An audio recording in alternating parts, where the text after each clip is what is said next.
Good evening, everybody. Keith here. Hoping everybody's having a good day, enjoying life, living life, loving life. If you clicked on my video, I just tried to start and it went hinky dinky and I had to start over. My apologies.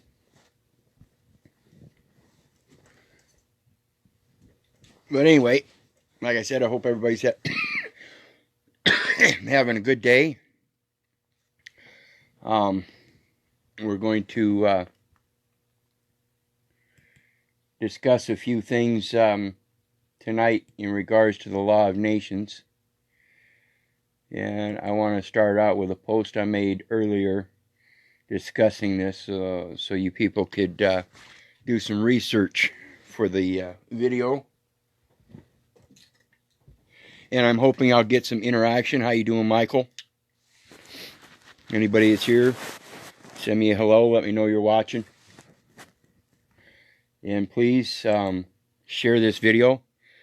Let me see if I can do something here. Good evening, everybody. Keith here. Well, that's not what it's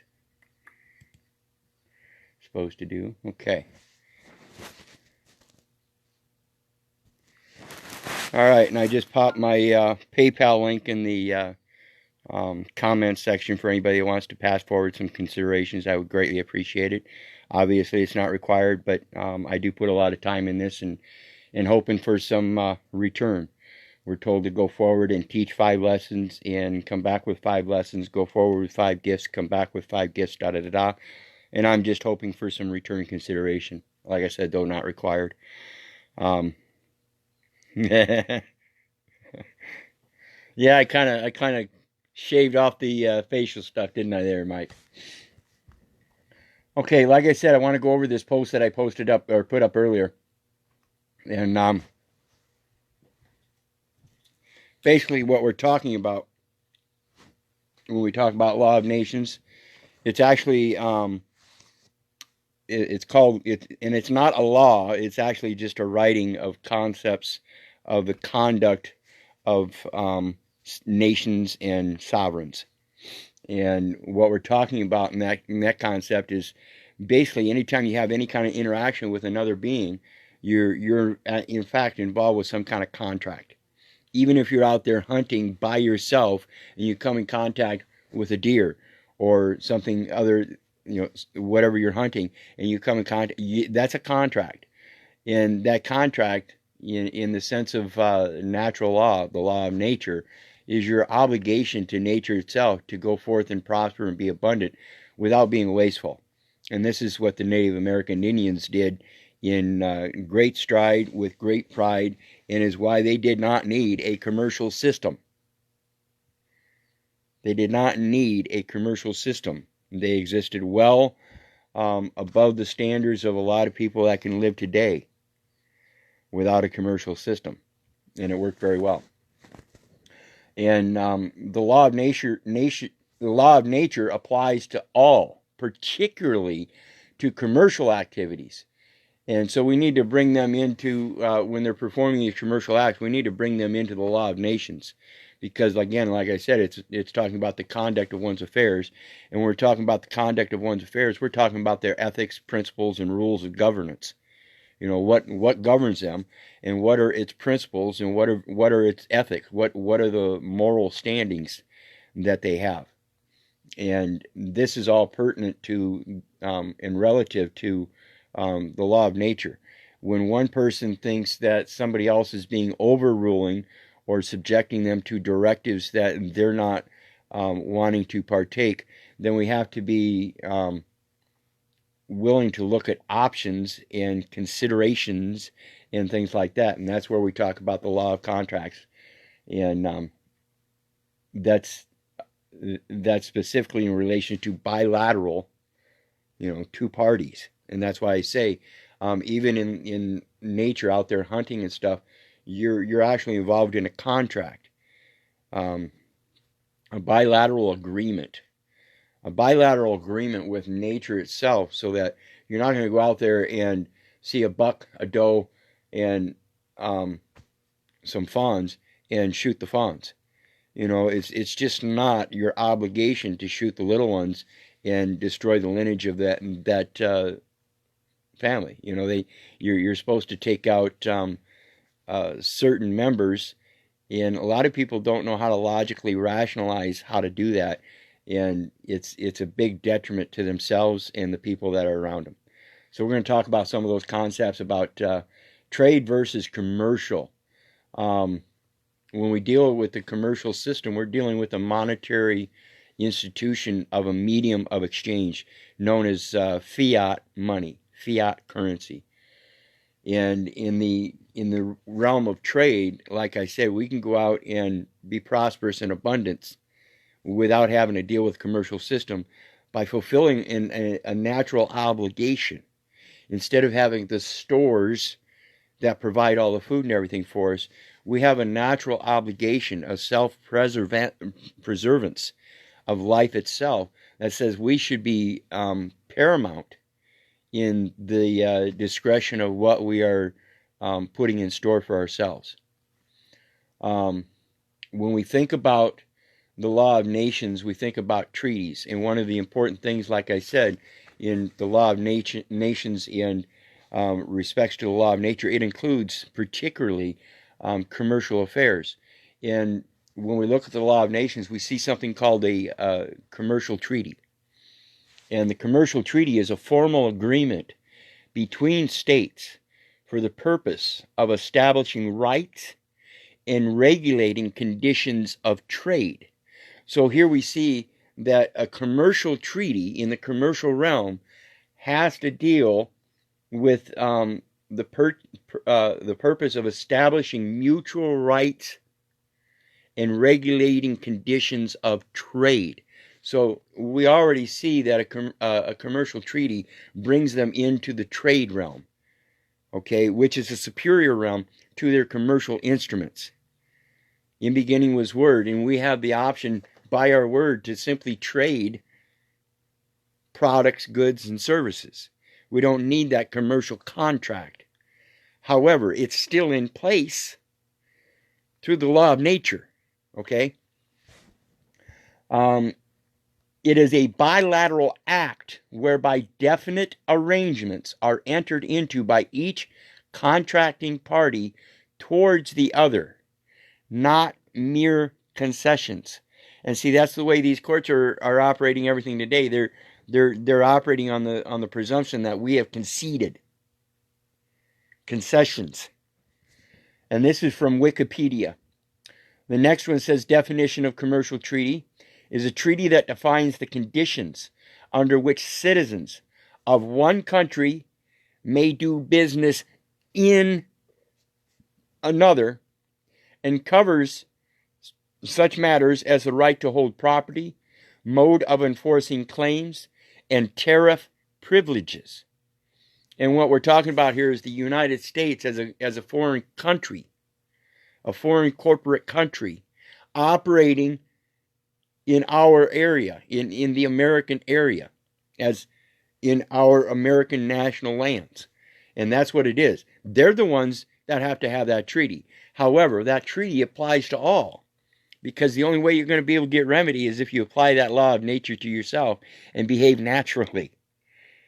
Behaving naturally, I just, somebody mentioned in my Zoom with Keith group, talking about the person at hand being myself, the leader of that particular group. Not that I'm a leader, I just opened the group so I could have brothers and sisters join me.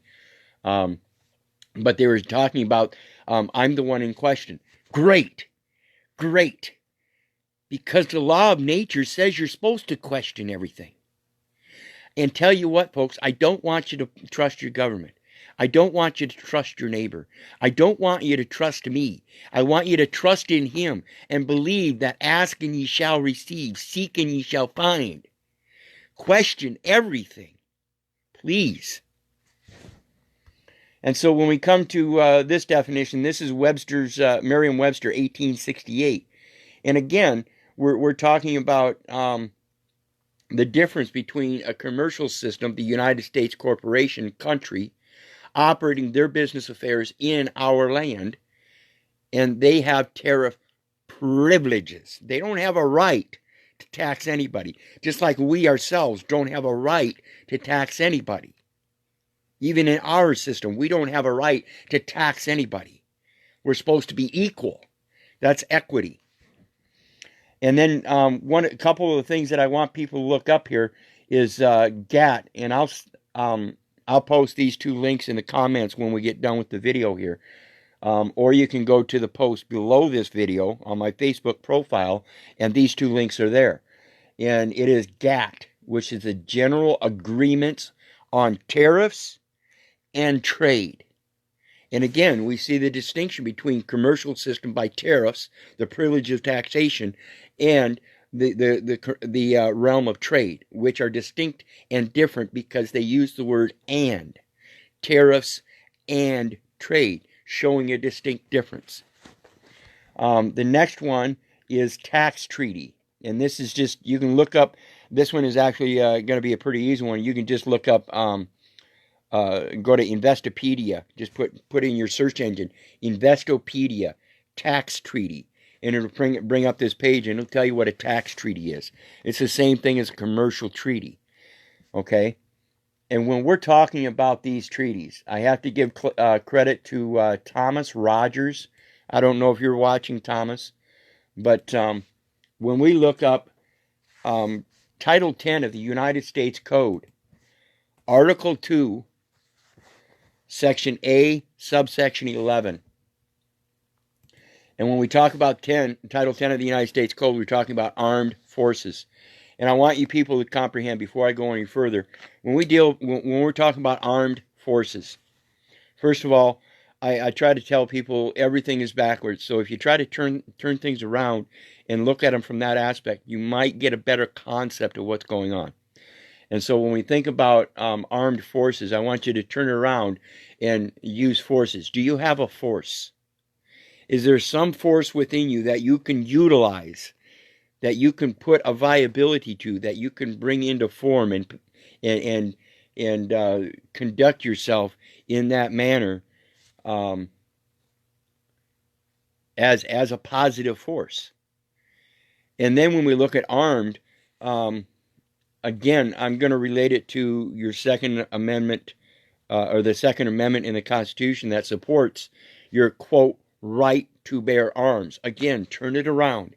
It is not your right to bear arms. It is your right to your armorial bearing. Okay? Your armorial bearing. Where did you come from? What direction? Your bearing. And what is the armor that you wear when you get back to where you're coming from? Is it the armor of God? The helmet of salvation? The flaming sword of truth in your right hand? The shield of faith, shielding that truth in your left hand? While you wear the breastplate of what is it? I just posted it, and now I'm having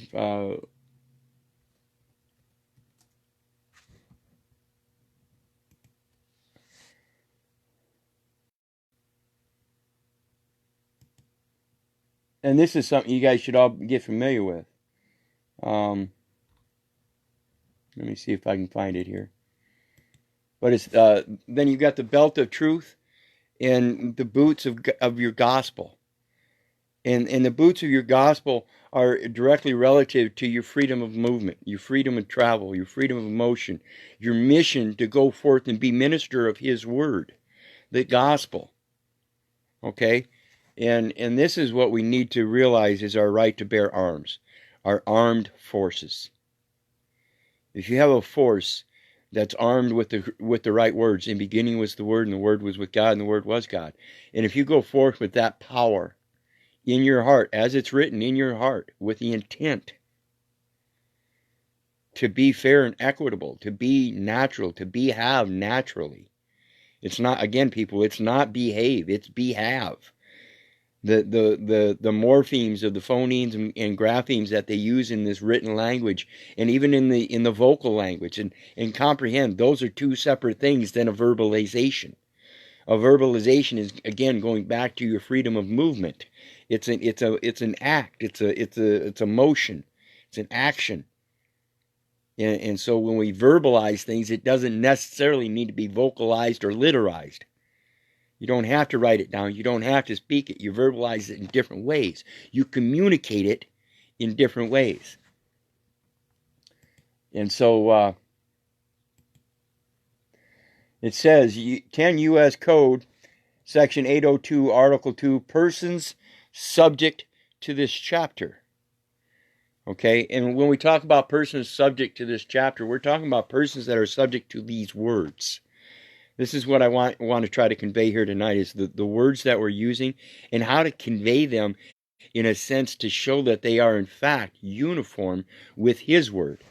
And when we go down to that section 11a,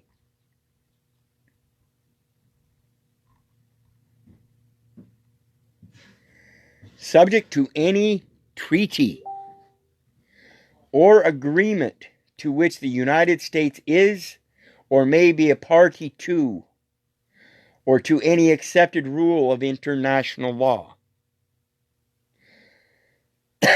Subject to any treaty or agreement to which the United States is or may be a party to. So in any kind of personal service contracts, particularly like the Social Security Administration, when you sign that application, you become a public service contractor. And in that contract, you yourself are subject to this particular item in the Armed Forces Code, because it speaks about the international law. And this is what we're talking about, the law of nations, the law of nature, treaties, the Treaty of Peace, and all these different entities that are operating within these organizations, within this United States, within the states. We're talking about states and sovereigns. And we're going to read about that here in a minute. But every time we deal with them, we are in fact in some kind of bilateral agreement, and we need to enforce that treaty. And we need to enforce it because it subjects them to their very own armed forces court-martials. And this is why I stress we need to get familiar with the Army Army Criminal Investigations Division, the Provost Marshal General. When we're dealing with these papers and we're trying to correct our status, and they're not recognizing us, and they're not helping us rectify or correct the record as they're supposed to, they have a fiduciary duty. What is right is what is done is what ought to be done. And they have a fiduciary duty in terms of equity to help you make things right. And if they're not, then you just report them to the Army Criminal Investigation Division, Provost Marshal General, under this section. They're operating under a commercial treaty. And if they're not abiding by this section, which subjects them to the international treaties, which is based in natural law of nature, we have to get along. We have to be able to have a treaty with each other. And like I said, even when we're going out there hunting, we have to be at peace with those animals and know by observing and recording and reporting and passing that information along, so we can gradually grow and learn that there are certain members of those groups of animals that we are better apt to hunt and be able to sustain in prosperity and abundance a wealth of that population, so we can go again and do it one more time. And this is important, a very important concept when we're dealing with this commercial system, because once we learn it, we don't want to learn it and say, okay, now we learned it, let's go on to something new. We can't do that. We have to keep continuing our conduct in ethics, principles, and rules that govern ourselves. And this is a commercial system that's not going to go away. It'll change, it'll evolve, it'll progress, it'll digress, it'll balance, it'll cycle. It's going to do all that stuff. And we're the largest part of it. Comprehend that, people. We are the largest part of it.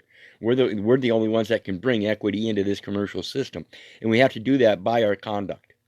And now we're gonna go ahead and talk about that conduct. And this is something that I would suggest everybody read. It's only like 500 pages. It's called The Law of Nations.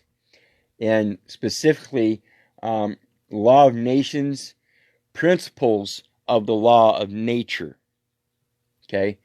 And this is one section I want to read, and then I'm going to go through the chat bar here and look up comments.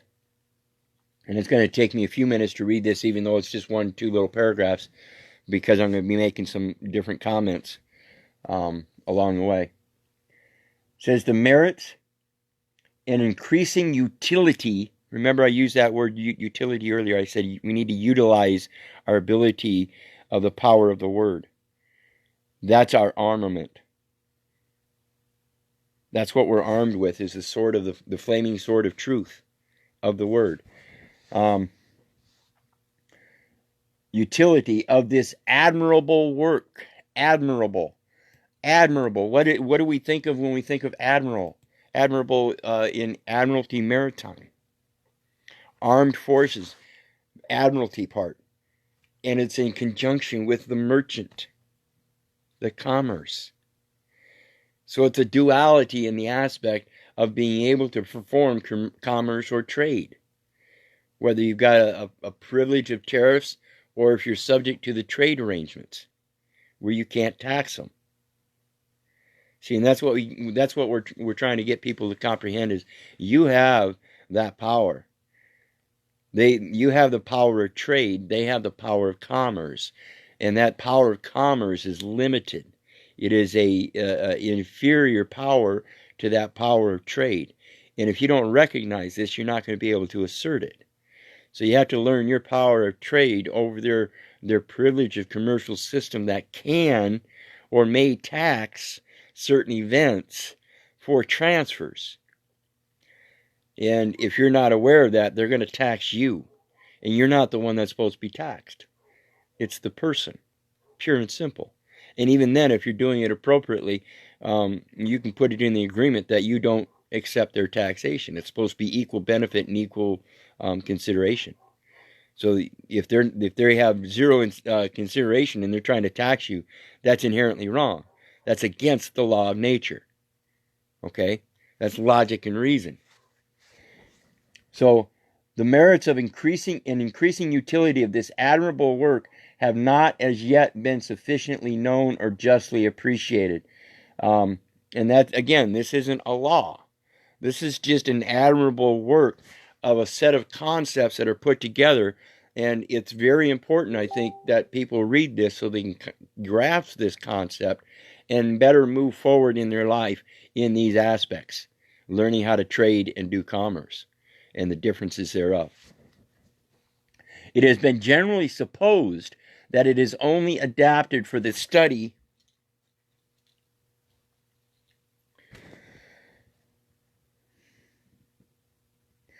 of sovereign and statesman. Again, there's that sovereign and statesman. There's two different things. A statesman is somebody that's performing the functions of public office for a public, a body politic, or a body public, a body nation. Okay, the sovereign is one that acts on that is operating as a nation on his own, and this is inherent in the concept of we are children of the nations of God. See, he said, "Go forth in the Old Testament. There were 10 nations or 10 tribes, and with the New Covenant, the 2 houses of Judah were added." And now we have the 12 tribes of Israel, and it's known as the house of Israel, the nation of Israel. And we were told in that new covenant under Abraham, when he was given a new name and placed in a new land, he was told to go forth and build nations of men. And so long as we follow his way in that building of nations of men, we too are children of that nation, regardless of our heritage. Our genealogical lineage. All we have to do is abide by the word. And that's all it takes. And that's just a matter of, again, the law of nature. Figuring out the balances and cycles. And in that view, certainly the author's excellent preface points or preface points out its preeminent importance. Preeminent. It's amazing. I'm here in Eminence, Missouri, and the importance of that word is that it's paramount. Paramount. We have a priority. We have a superior as opposed to inferior power, and that is pre-existent. It is preeminent, pre-powerful. And all we have to do is recognize it and stand up and operate in it, behave with it. It contains a practical collection of ethics, principles, and rules of conduct to be observed as we observe others doing it, and pursued ourselves, and pursued as well by private individuals as by states. And this is what I'm talking about, the sovereign. The sovereign is a private individual. Yes, David says, I'm a sovereign nation. Each man is your own sovereign nation. Period.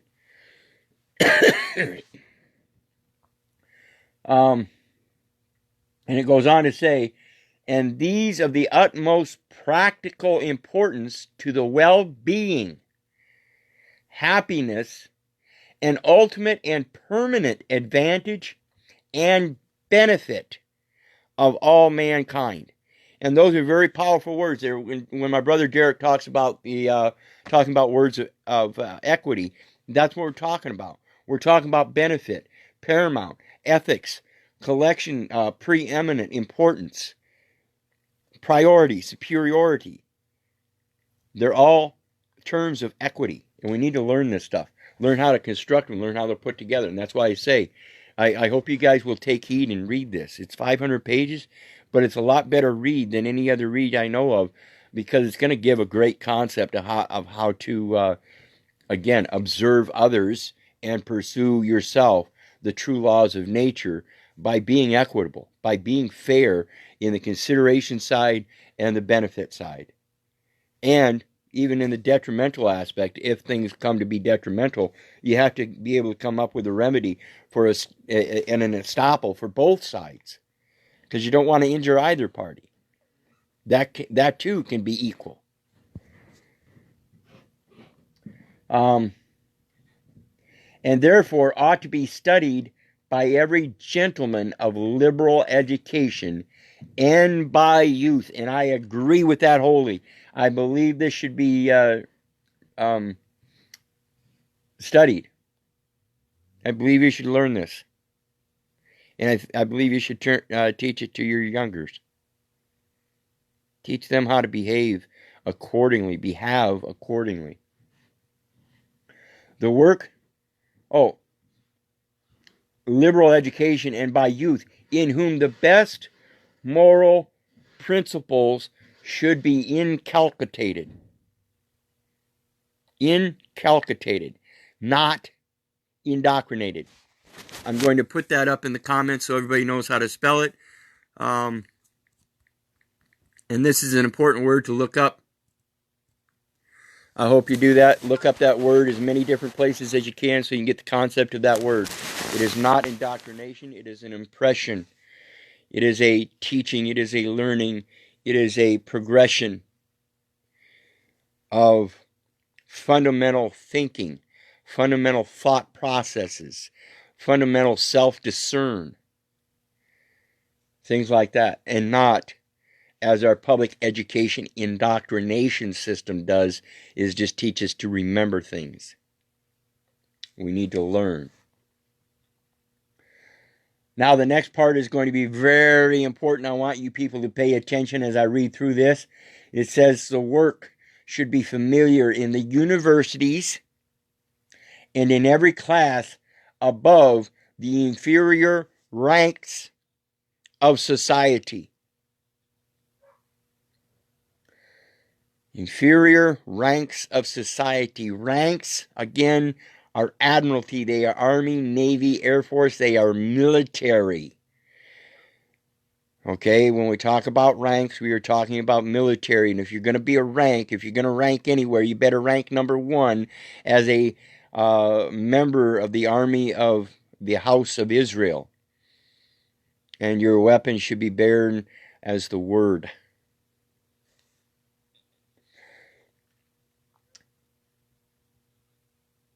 And as regards lawyers, it contains the clearest rules of construing private contracts and respecting the admiralty and insurance law. Now remember earlier we were talking about admiralty and merchant and trade and commerce and how respectively they are the same. Guess what? Insurance laws is what the entire system operates on. The entire system operates on insurance laws. And I'm going to put another little comment in here. I want people to look this up. And this is something I also posted the other day. And this is known as credit default swap. Copy and paste that into your search engines. And again, don't just look at the first source. Look it up. While you're reading those sources, you're going to come across other things that might say naked credit default swap. It's the same thing. It's just a different concept of it being that it's naked. There's nothing covering it. It's out in the open. It's known. And it is a legal way of doing things. The problem is that the primary investor in these things, known as credit transactions, isn't aware of it.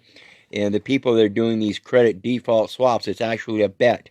And that's why when you go into these courts, what it is they're betting, they're bidding, and that's the bid bond, that you're going to perform because you don't know that you're the primary investor and don't have to perform except in a specific way.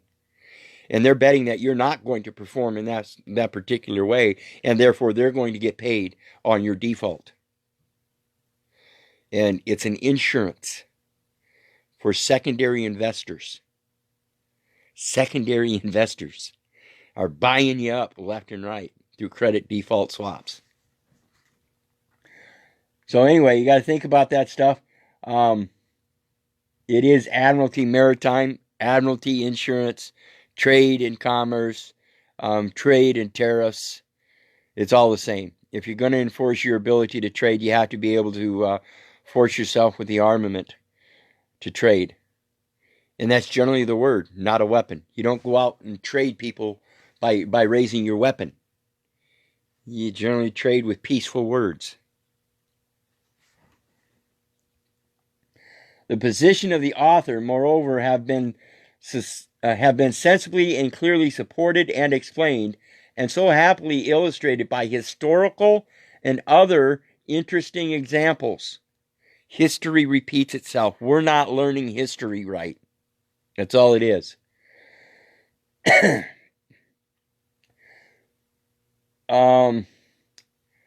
And other interesting examples that the perusal cannot fail to entertain as well as instruct. In other words, if you read this stuff, like I said, it's a good read. And if you don't get anything out of it, you at least got the good read. But if you get more out of it, I would think it would be an instruction, an education, a furthering of the knowledge of how to go forth and conduct yourselves with a set of ethics, principalities, and rules of order. And we get that all inherently from him. It's written in our heart if we just learn that. The present editor, and this is a different edition than the original edition back in 1551 or whatever. This is in 1700 some. So it's a couple hundred years later. And the editor, it says here, the editor, the present editor, therefore, affirms without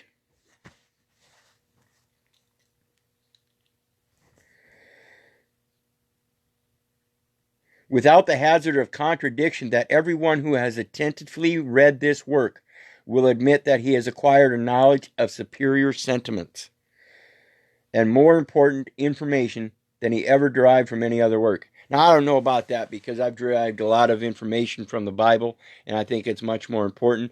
This is right up there with it. It does make sense.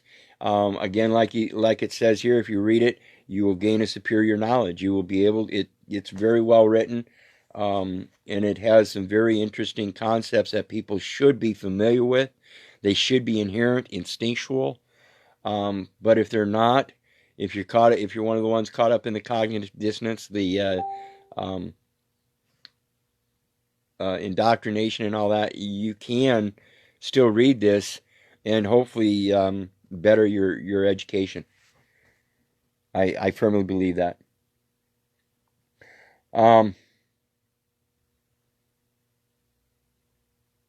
Many years have elapsed since the original work was published, long before the invaluable decisions of Sir William Scott, Sir C. Robinson, and Sir John Nicol, and other eminent judges in the courts of Admiralty and Prize and other courts. Again, there's your Admiralty. That's a prize when you go and you take over land and you occupy that land. Your prize is the property. And in today's military law, the military holds all property in abeyance until the rightful owner comes forward. So they're only holding it as a prize and using it until the rightful owner comes forward, makes a valid claim, and says, okay, now if you want to continue using it, you have to pay a lease fee. You have to pay a rental fee. We have to come to a commercial agreement. We've now come to our treaty of peace. Now we need to come to a treaty of commerce if you wish to continue using it. Law of nations, law of nature says. It's just logic and ration. And other courts. And the last edition upon which any care was bestowed was published in A.D. 1797, since which time, and especially during the last general war, many most important rules respecting the law of nations were established. The object of the present editor has therefore been to collect and condense in numerous notes and modern rules and decisions, and to fortify the positions in the text by reference to other authors of eminence, and by which he hopes that this edition will be found of more practical utility, without interfering with the text or materially increasing its size. And what I want to point out to people is that if you think about this stuff and read it and get something out of it and then utilize it, observe, record, and report. Observe others, comprehend what they're doing, and then pursue it yourself. Okay? So think about this stuff, and let me start going through some of these comments here.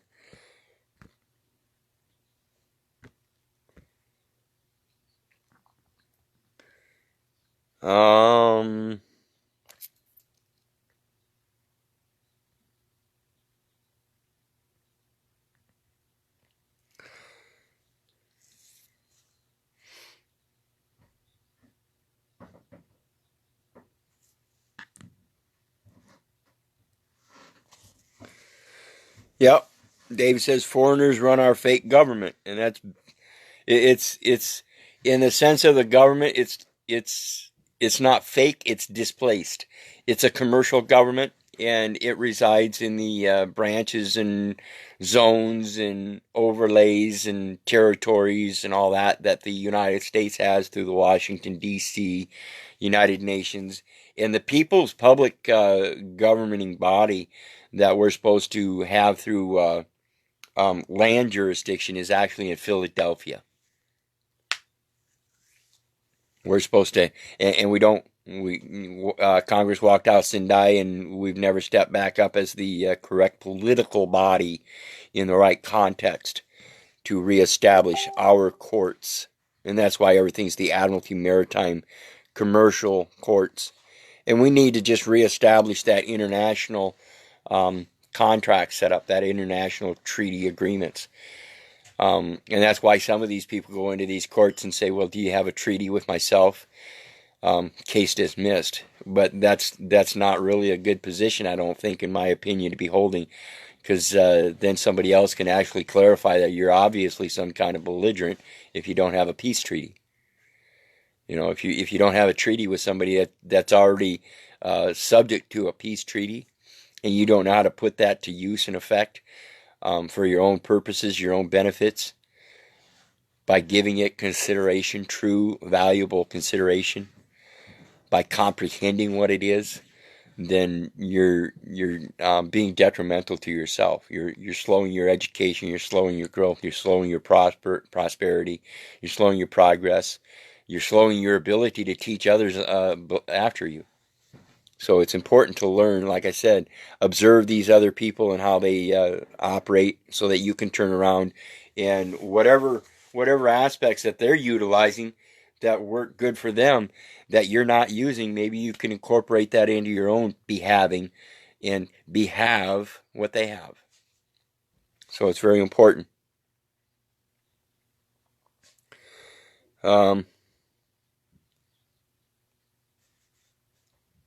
Mark Higgins says, start fasting. Your memory will get amazing. What this does is it wakes up your cognitive resources in the reptilian brain. It takes you back to the instinctual thing and forces you to think about your survival in the most inherent aspect, and that is, am I really dying? Or am I living? Am I alive? Am I not a source of force with arms, forth and prosper and be abundant? Yeah, very, very good concept, Mark. I wish people would look at that a little bit more.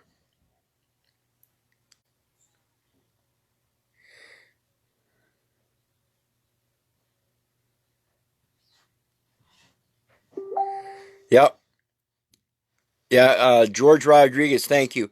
He posted that Title 10 of U.S. Code, Section 802. I don't know if he's watching, Tom Rogers, um, or I think it's Thomas Rogers.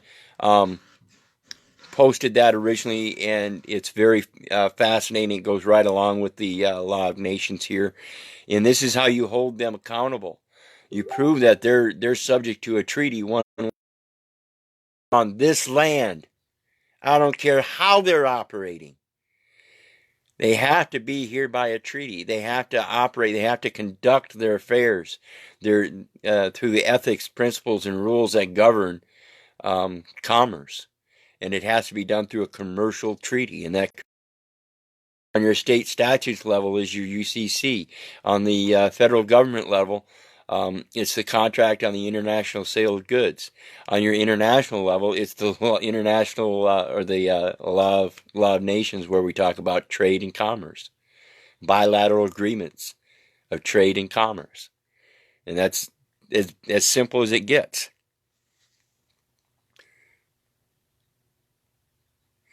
George Rodriguez goes to explain that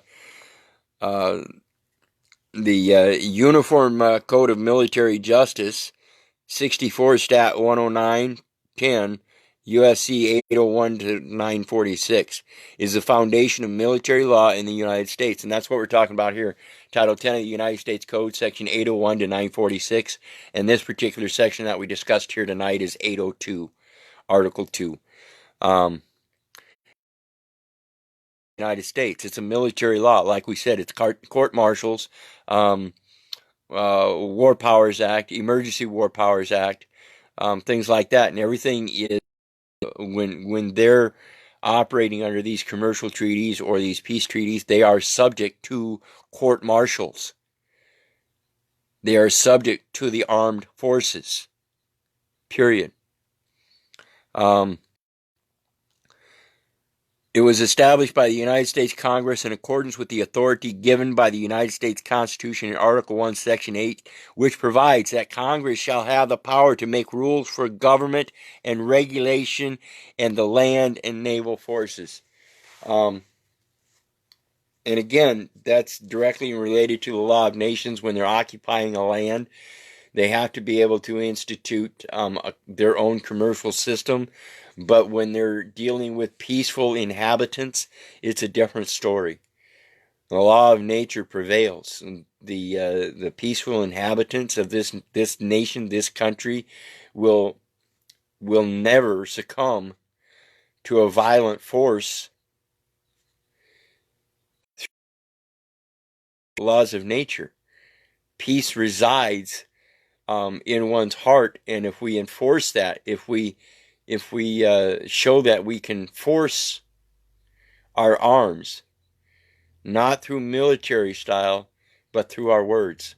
And again, Sun Tzu wrote in The Art of War, to defeat one's opponent without fighting is of supreme excellence. And this is why we talk about special, priority, private, exclusive equity, or exclusive express equity in trust. You know, this is why we use those particular words. But we have to realize why they're being used and the correct way to use them. The right to bear arms is not the correct way to conceive the idea of your right to bear arms, in my opinion. You should be turning everything backwards. Turning everything backwards and drawing back. Word. Even the word back in backward. Split it in half. It's two words, back and ward. It's not word, it's ward. Now turn that word around. It's draw. Now turn the whole thing around and put draw here and back. And now you're going to draw back everything that's written on the paper and think about it in logic and reason and conduct yourself with ethics, principles, and rules that already govern you preeminently. Utilize those words, not the words that are written on these papers. So again, even when it comes to the law of nations, I urge people to read it, but you don't necessarily have to use those words in the way it's constructed here, but comprehend the words so that you can draw them back into yourself, find out if they're written in your heart in that manner. If they're not, they are written there. You just have to find out what manner to bring them back out and to pursue that, to enact that, to behave on that. You are your own self-governing force.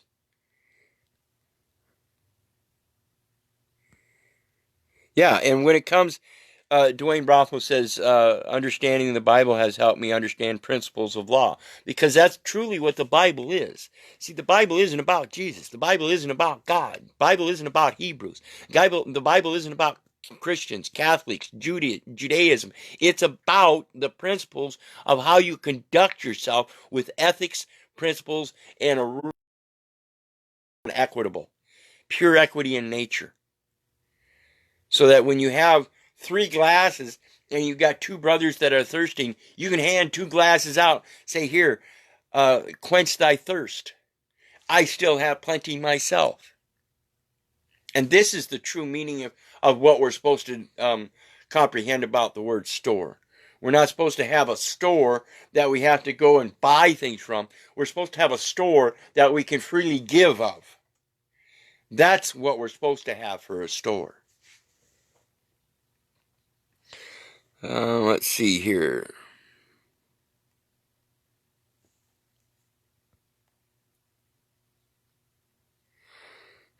Terry, yeah. Terry says, did you mow your face? Yeah. You guys aren't used to me having nothing on my face for a while now. It's been a couple years. Yeah, to the military and the prize. That's exactly. Realize what is your property. And let's talk about property. We talked about the morpheme of the graphemes and phonemes, how it phonically sounds and how they property. See, the Y is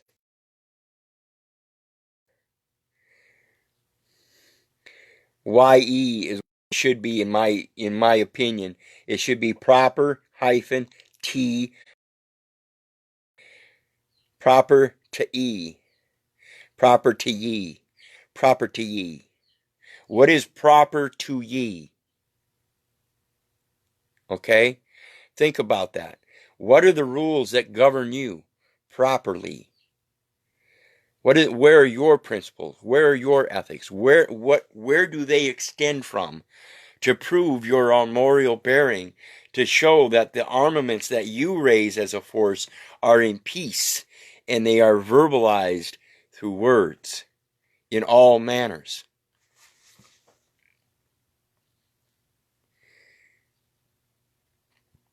Yeah, Terry says he's got a peace treaty. He's got it recorded in the federal district court. Awesome, brother.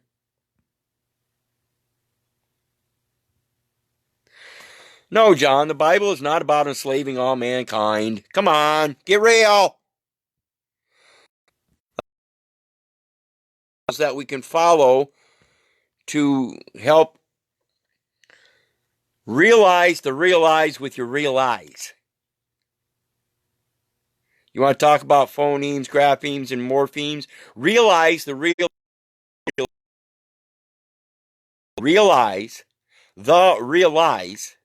with your real eyes. And this is the principle of observing, recording, and doing. When you realize on your a certain family of deer that exists on that property and shows up regularly, you don't have to go out and they're keep coming around. So rather than killing one and butchering it up and trying to store the meat, let him store it through prosperity and abundance, and know in your heart how to have with nature.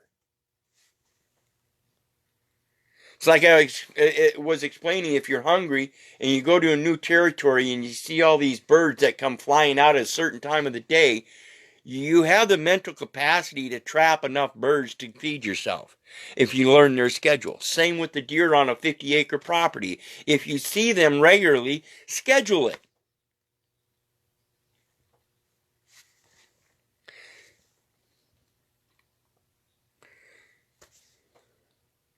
Truth, wisdom, and knowledge. And that's why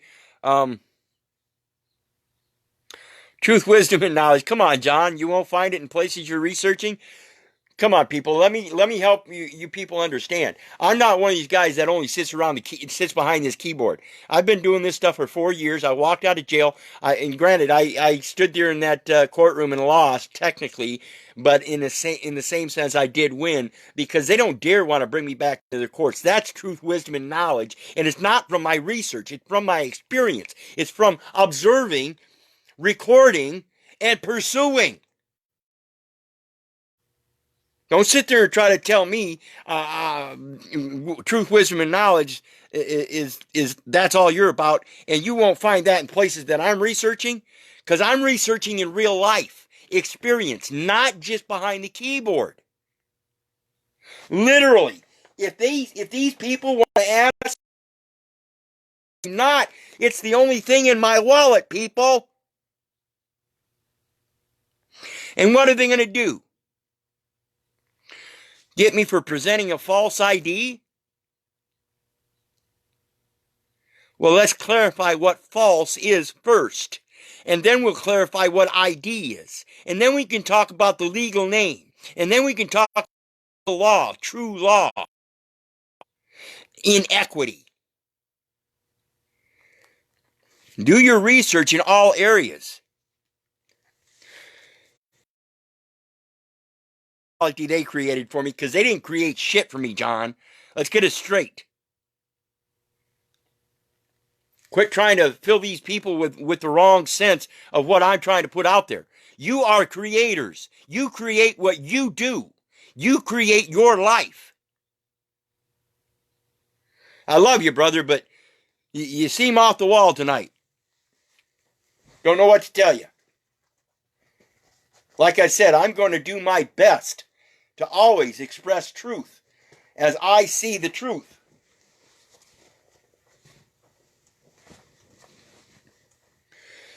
And again, truth isn't my truth. Neighbor's truth judges truth. That's clear. That's been very clear. And that's why it's important that I tell everybody, again, don't believe your government. Don't believe your neighbor. Don't believe me. Don't trust your government. Don't trust your neighbor. Don't trust me. Trust only in him. Research so you know. Quit believing. This is the true law of nature, is to know for yourself. Because when you're by yourself and you don't have anybody else to depend on, you don't have a Bible to depend on, you don't have a commercial code to depend on, you don't have the nation to depend on, you have only yourself to depend on, by God, you better know. Pure and simple.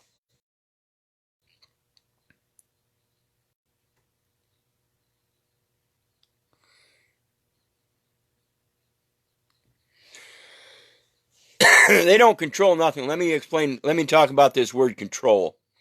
Okay? There's no such thing as control. Period. And I'll tell you the truth. What is what is. That's the truth. The whole truth and nothing but the truth. And you can't control it, and neither can they. They can only manipulate one's observance by putting out what they put out, whether it be by threats or coercion or misinterpretation or misconception or mispresumption or misassumption, misleading words, false presentations, false misrepresentations. And as long as you believe it, then so be it. And that's why I say, quit believing. Ask questions at every turn. Question everything. That's the law of nature. That way, you are, in fact, self-governing. You are looking out for your best interest. It's presumed that parents look out for the best interest of their children. Well, if that's presumed, wouldn't you also presume that it's people look out for their own best interests? You would think. But so many people are caught up in cognitive dissonance that they won't think.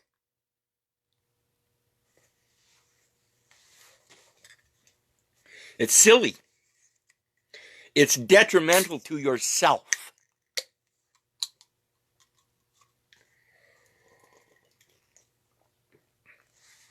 But at the same time, hey, don't let that bother you, John. I appreciate people like you. Like I said, I love you, brother. We need each other like that. That's the diversity. That's what helps me explain things the way I see it, and that's what helps you explain things the way you see it.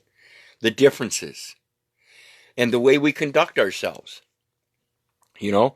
And this is very important that we learn to better conduct ourselves. This is the this is part of the law of nature and coming back into balance, that we learn to conduct ourselves more appropriately as we get older so that life itself can get better. We are supposed to be a propagator of that life. We are supposed to be able to help enforce that life becoming better.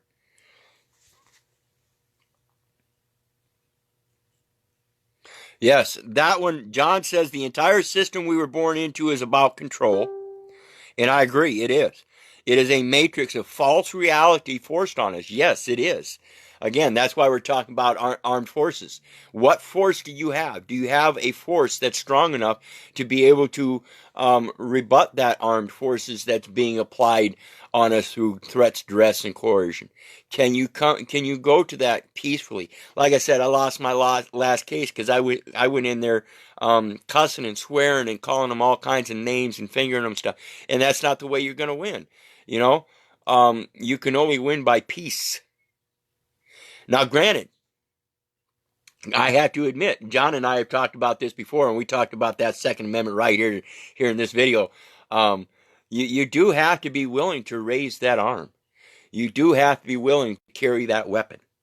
You do have to be willing to teach your children how to use that weapon. It is a necessity. That is a necessity.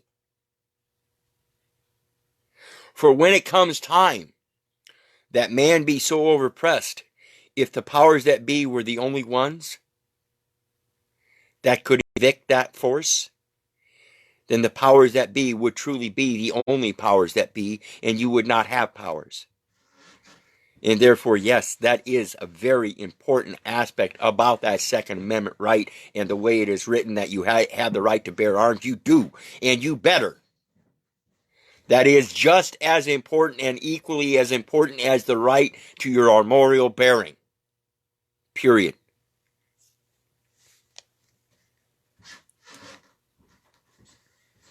Yes, and that's another important aspect. John again says we have to do it united as a people for it to be effective. One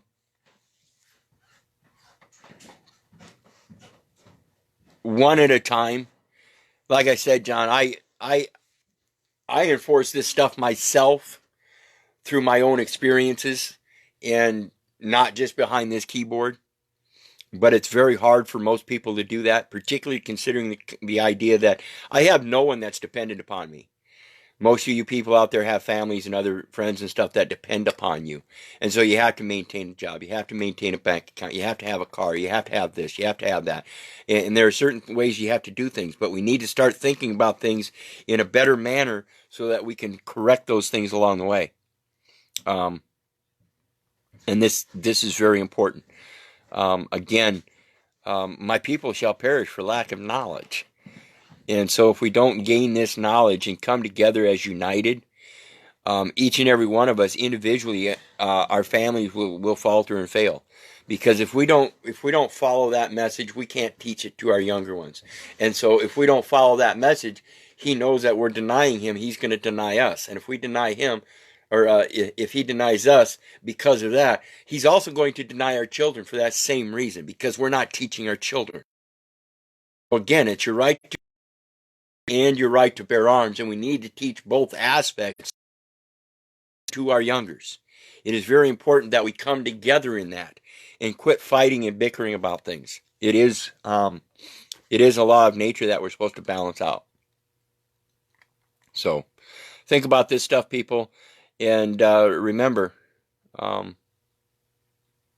yeah, John, I like that statement. You know, despite our about that Second Amendment right and you being so willing to want to use that as the only remedy, it's not. We have other remedies. Again, Sun Tzu says in The Art of War, to defeat one's opponent without fighting is of supreme excellence, and I believe that wholly.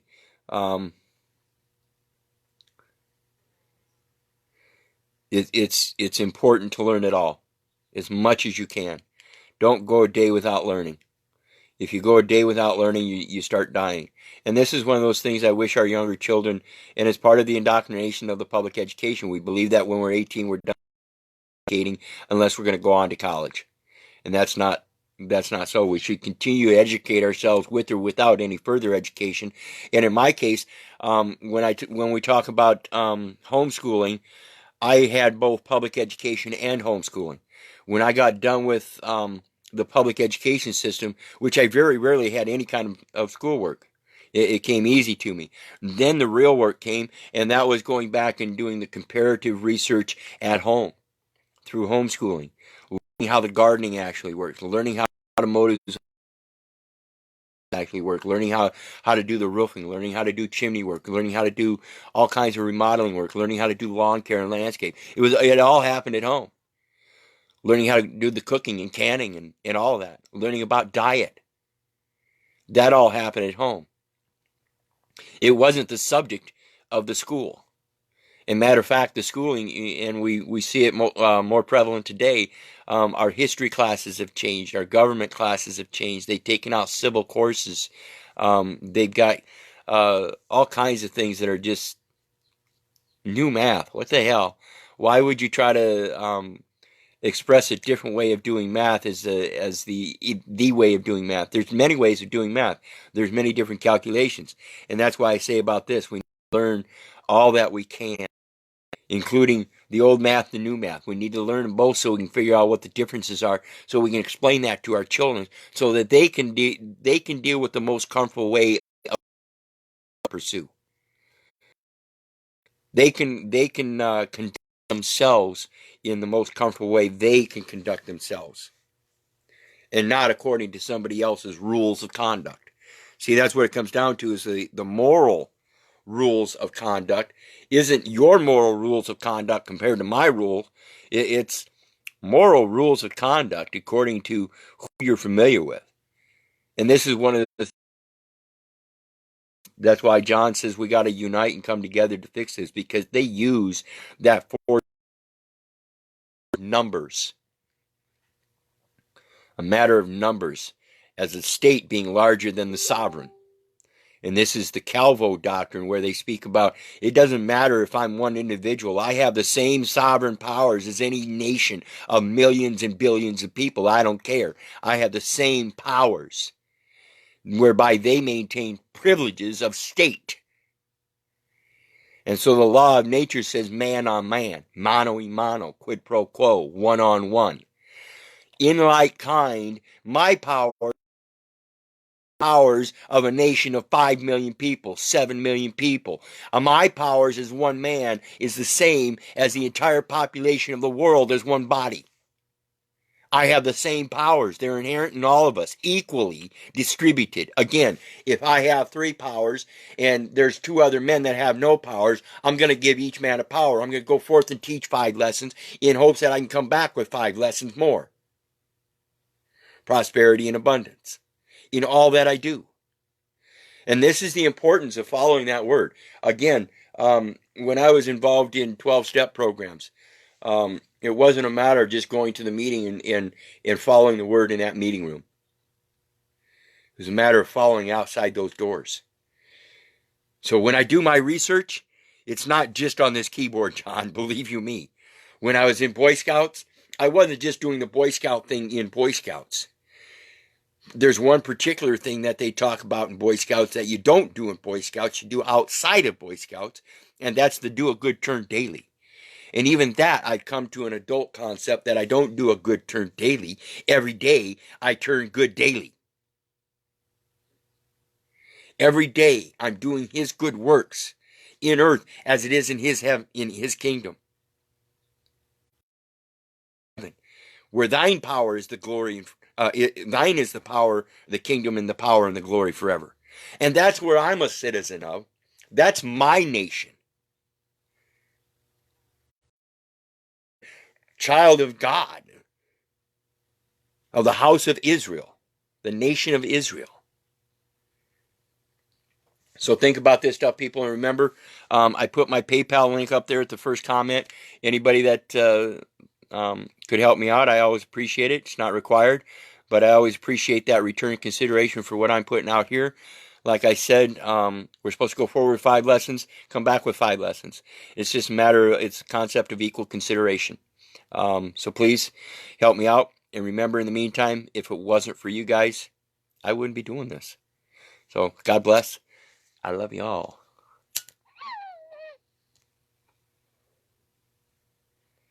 Here's my peace treaty. Have a good day, folks. Again, love you.